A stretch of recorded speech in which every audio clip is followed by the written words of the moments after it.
13 to 39% of all dental injuries are sport-related. These injuries include avulsion, otherwise more commonly known as a tooth being knocked out, and about 5 million teeth are avulsed each year due to sport-related incidents, resulting in roughly $500 million spent in replacing those missing teeth. Luxation is where the tooth is still in the socket, but is in the wrong position, and fractures, which can either be breaks on the crowns or the root surfaces. Mouth guards are used in sports to prevent such injuries. They work by minimizing the external force on the teeth and jaw during a collision.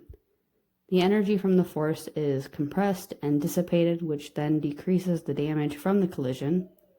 Unfortunately, however, only 7% of soccer, baseball, and softball players, and only 2/3 of football players wear mouth guards when participating in sport, as they're not mandatory. The only athletes, in most cases, that are required to use mouth guards are athletes with orthodontic appliances. As far as sports-related injuries, athletes who do not wear mouth guards are 60 times more likely to damage their teeth and gums. This is why it is so crucial for athletes to wear these mouth guards to protect their teeth and gums from injury. Mouth guards reduce the risk and severity of concussions as well.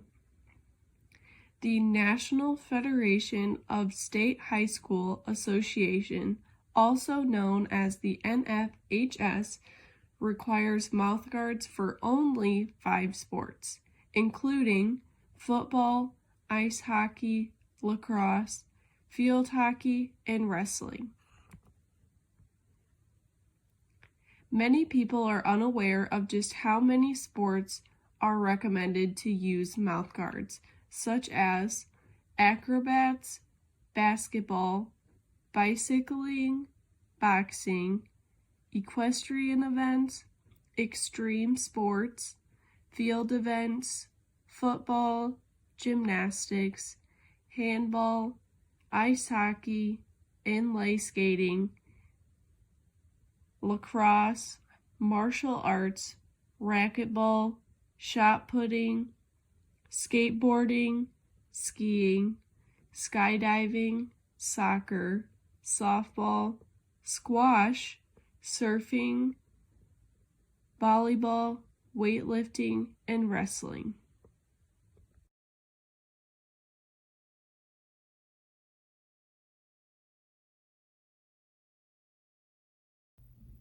There are many types of mouth guards that all have specific uses.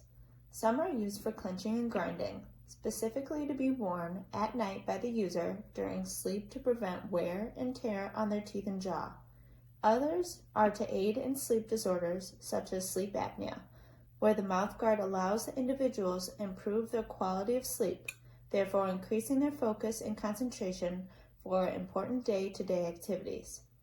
And sport guards, which is our primary focus in this program, which, as we have already discussed, protect their teeth, mouth, and gums for injury during sports-related activities.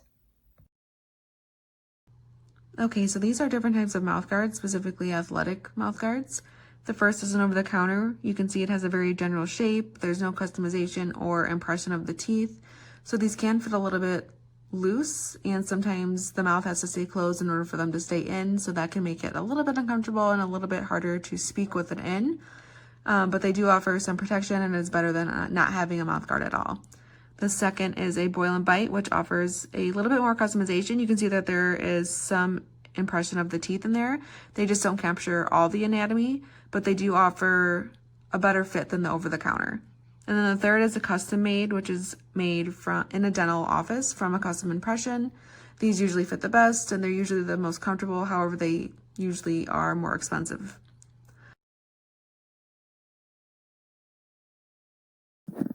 We began by assessing our community need. Our target population for this project was athletic coaches. By first addressing the coaches, our coaches would then be equipped to further present our information to their athletes, which includes the parent or guardian of these athletes depending on their age. Athletic coaches include both male and female. Age range varies, as well as the age range of the athletes. and their need was identified as a population in need of mouthguards to prevent dental injuries during their sport-related activities. The primary health issue is that athletes involved in sports are at risk for avulsion, luxation, and fractures. The goal is to educate the population on the importance of mouthguard use for prevention of dental-related injuries. Our objectives: 1 is to explain how to care for your mouth and teeth in the instance of injury. Our brochure is explaining what to do in the instance of injury. Number 2, explain the importance of mouthguards. We're going to compare and contrast the types of mouthguards available. Number 3, we will educate the target population on statistical evidence of dental-related sports injuries. Our brochure is containing statistical data for reference. For methods and materials, we will be using a brochure. A presentation will be given to our sports coaches. Each coach will take a pre-test to gauge knowledge before presentation. They will each educate the coaches on brochure contents of post-injury instructions, types of mouthguards for injury prevention, statistical evidence on sports-related dental injuries. We will then give an identical post-test to determine the effectiveness of the brochure. Brochures will be available for coaches to further presentation to their athletes for educational purposes. To implement our program, we first had to collaborate with local coaches. We did so by reaching out to cheer and gymnastic coaches. The coaches would begin by taking a pre-test to evaluate their existing knowledge, and we just wanted to see what they already knew about sports injuries and how to treat them. So our brochure was presented to multiple coaches at the same time. It was about 30 coaches. It took less than 10 minutes. They would first do the pre-test. We would then present the brochure, and then they would take a post-test to see what they had learned. After they took the post-test and we gave the presentation, the coaches were then able to present the brochure to over 300 athletes. And the athletes would test their knowledge with the pre-test prior to presentation, and then they would also do the post-test to see what they had learned. In order to educate the population on the importance of mouthguards and how they are used to prevent dental injuries, we created a brochure. So this brochure is meant to explain how to care for your teeth and mouth in the instance of an injury. It is also supposed to explain the importance of mouthguards and the statistics of dental-related sports injuries. So the brochure begins by saying how to preserve and prevent broken teeth from sports injuries, one mouthguard at a time. So at the beginning of the brochure, the reader is going to take a pre-test to evaluate what they know before they read the brochure. And at the end, they would take a post-test to evaluate what they had learned from the brochure. So the first question on the pre-test says, how can sports-related dental injuries be prevented? The second question is, what type of sports-related dental injuries are most common? The third question is, what types of mouthguards are there? The fourth question is, how many teeth are lost at a year due to sports-related injuries? The fifth question is, what liquid would you put your tooth in if it was knocked out to preserve it? And the last and final question is, what is the recommended amount of time to transport a broken tooth to the dentist? The brochure then goes into stating the common sports-related dental injuries. So the first one is tooth fractures, which is a broken or chipped tooth. Avulsions, which is when the root and the crown is completely knocked out. Luxation is when the tooth is in the socket, but it is in the wrong position and it has severe mobility. Under luxation, there is extruded teeth, which means that the teeth or tooth appears longer than the other surrounding. Lateral displacement, which is tooth is pushed back or pushed forward. So what do you do when you injure your tooth? So as far as a fracture, you would bite down on a towel to stabilize and control bleeding. You would then go immediately to your dentist. You would put your tooth under your tongue or in milk to transport it within 2 hours. If an avulsion occurs, you would not brush or scrub your tooth. Do not handle tooth by the root, and you would try to place your tooth back into the socket and bite down on a towel. As far as an extruded or laterally displaced tooth, you do not attempt to reposition the tooth. See the dentist immediately. As far as the statistics relating to dental injuries, 40% of all dental injuries are sports related. And 5 million teeth are injured each year due to sports injuries. Athletes who do not wear mouth guards are 60 times more likely to damage their teeth and gums. Mouth guards reduce the risk and severity of concussions, which is amazing. So what is a mouth guard? Mouth guards are a protective appliance that is worn over the teeth and gums to protect your teeth as well as gums against impact or injury. Mouth guards also help with protecting athletes' teeth from contact in non-contact sports. They can also be used to protect your teeth and gums from grinding at night.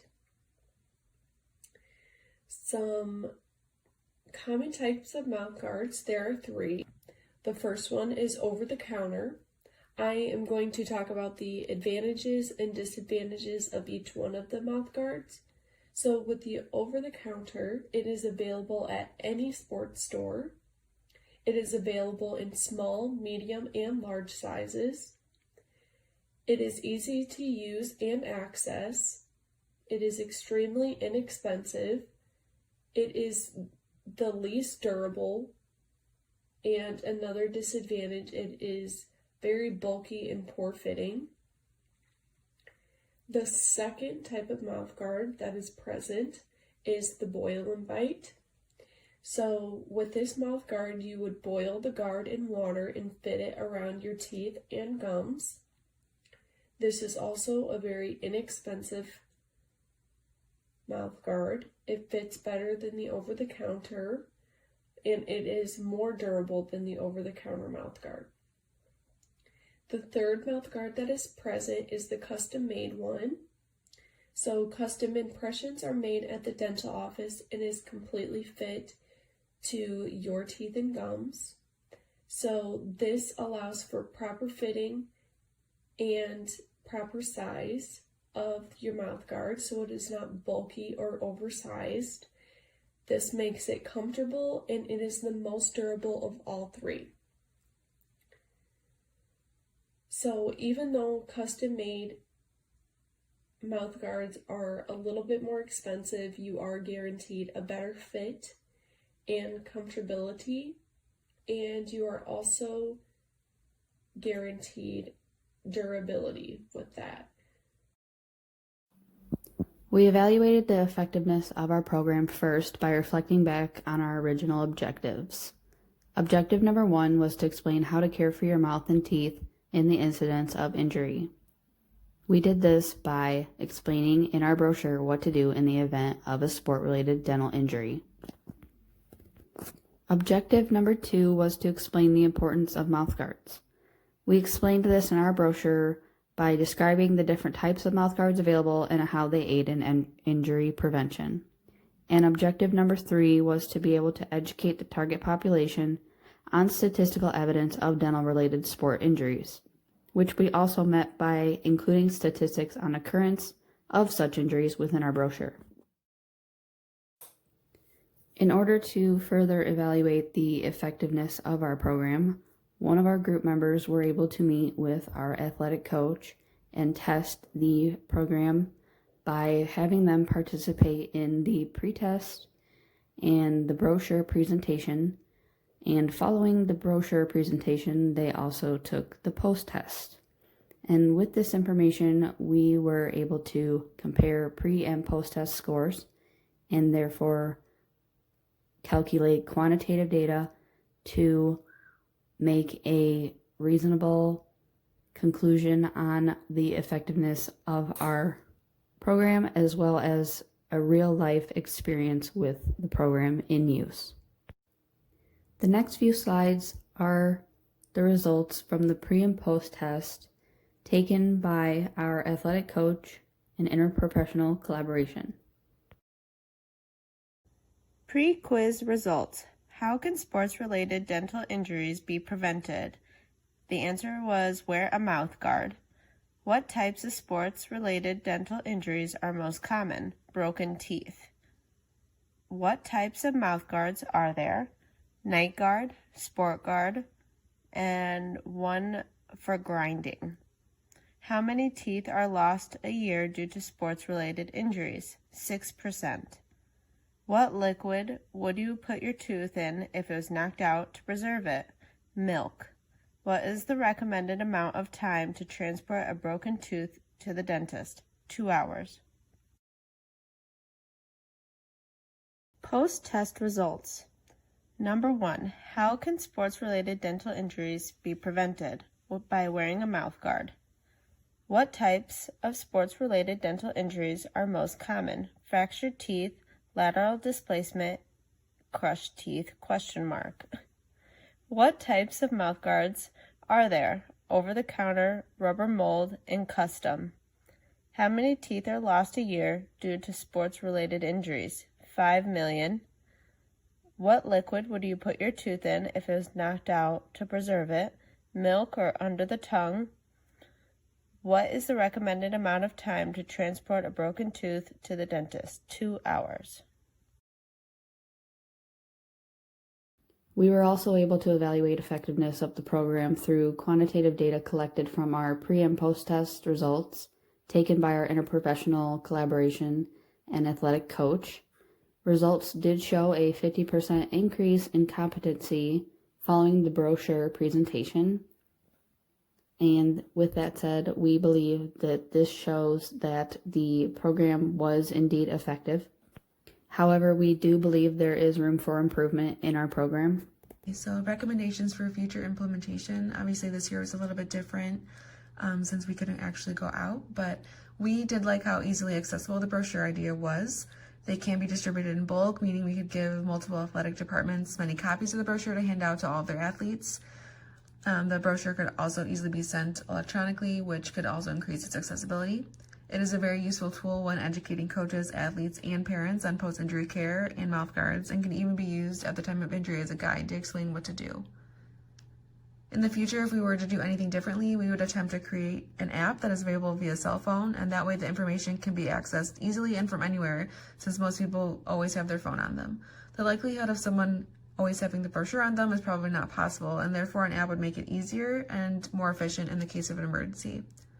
The app could also include more questions, an interactive demonstration on dental-related injuries, video links for informational videos, and how the mouthguard prevents such injuries from occurring, which gives the viewer a better understanding of their importance in preventing injury.